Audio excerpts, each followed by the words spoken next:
M23 yeewunyisizza ensi nga ne UN mweri.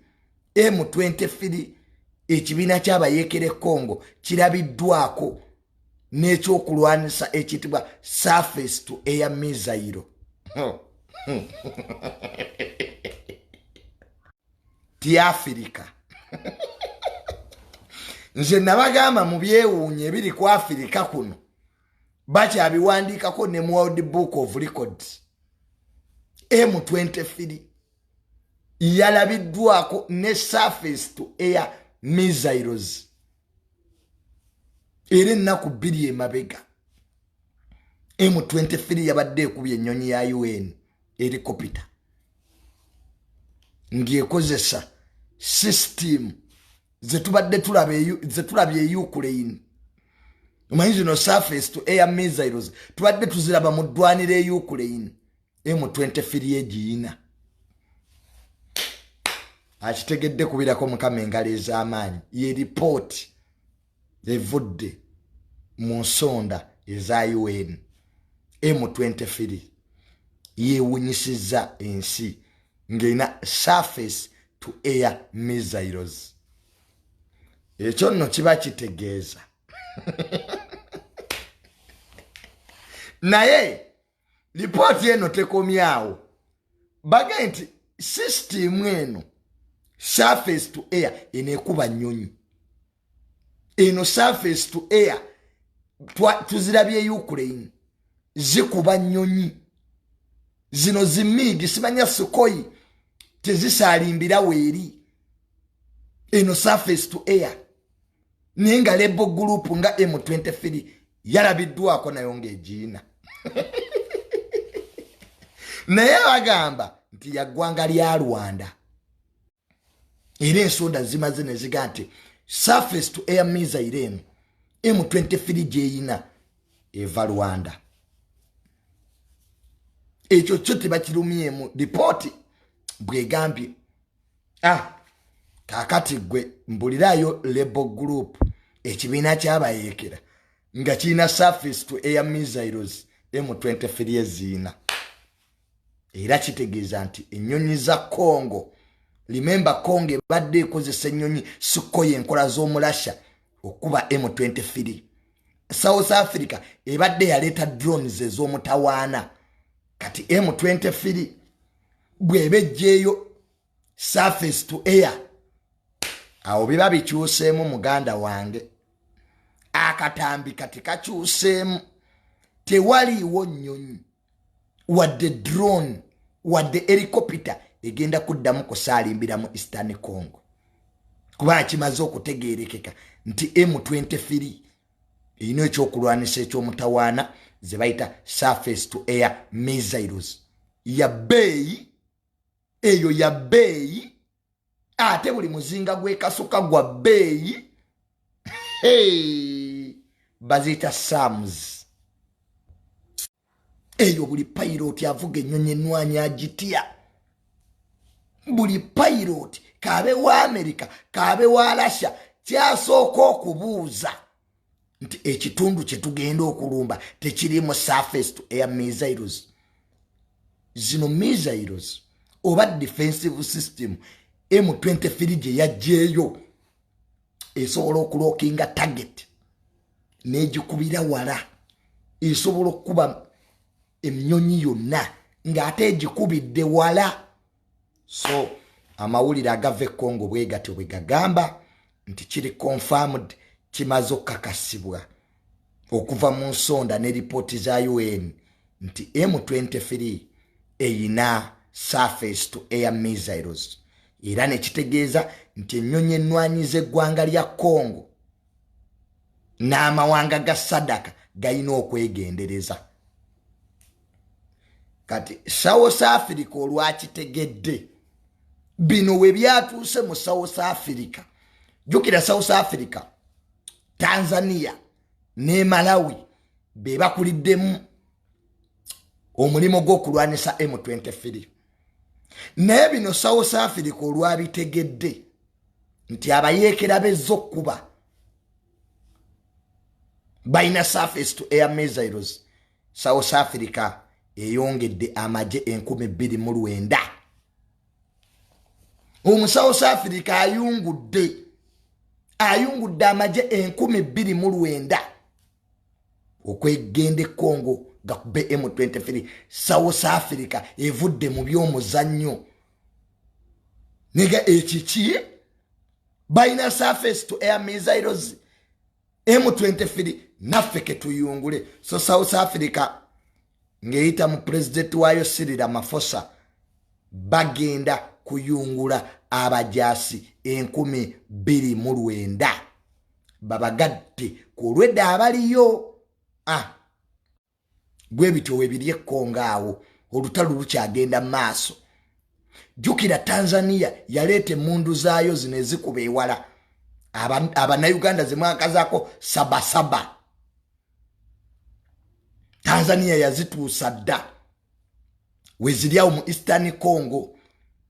Tanzania yaleta dda 7 ezizikasuka ebikompola kumukumu kimotoka kibeerawo nenga kikasuka emizinga nga 9 Tanzania yazireta dda.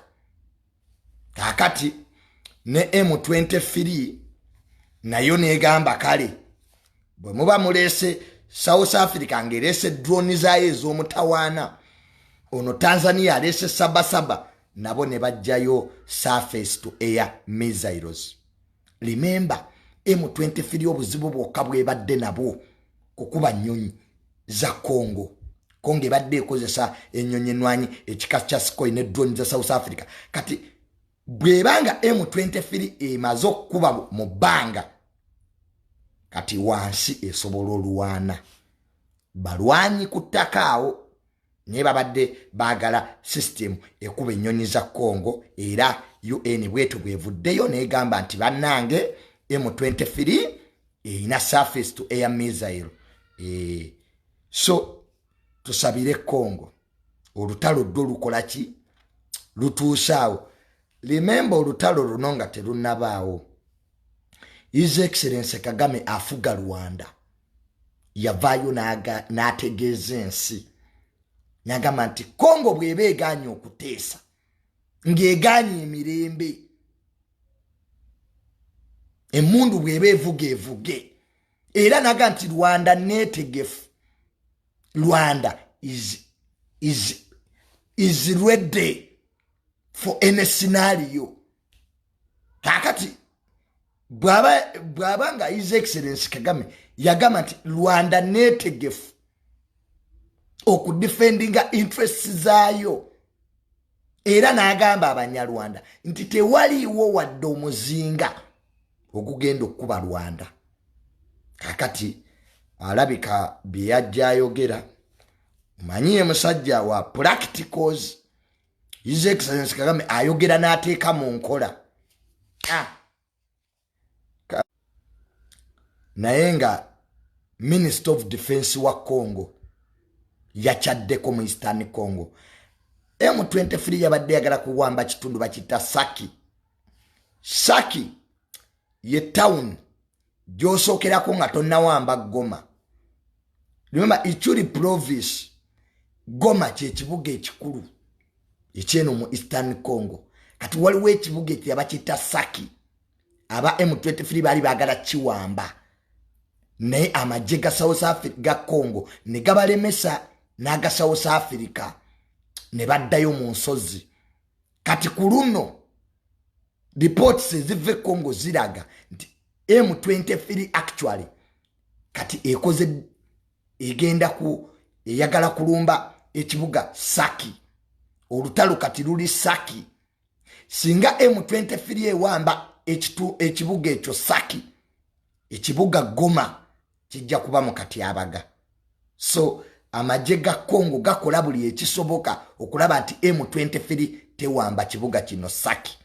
Era okumanya Congo eri serious ne Minister of Defense wa Congo yakyaddeyo to brief up the army. Kakati nga M23 erese surface to air missiles. South Africa nayo eyungudde amagye 29,000. Sekendi waluddiwo ya Africa erabika nti naye naatera okutandika. Remember first World War ya Africa era yalwanibwa wano Congo by historian mu bijjukira. Sematalo wa Africa yasooka yali wano Congo. Mwe twalaba ensi nga Angola, Zimbabwe, South Africa, Namibia, Botswana, Malawi nga ziyungudde. Mu bijjukira ebyo.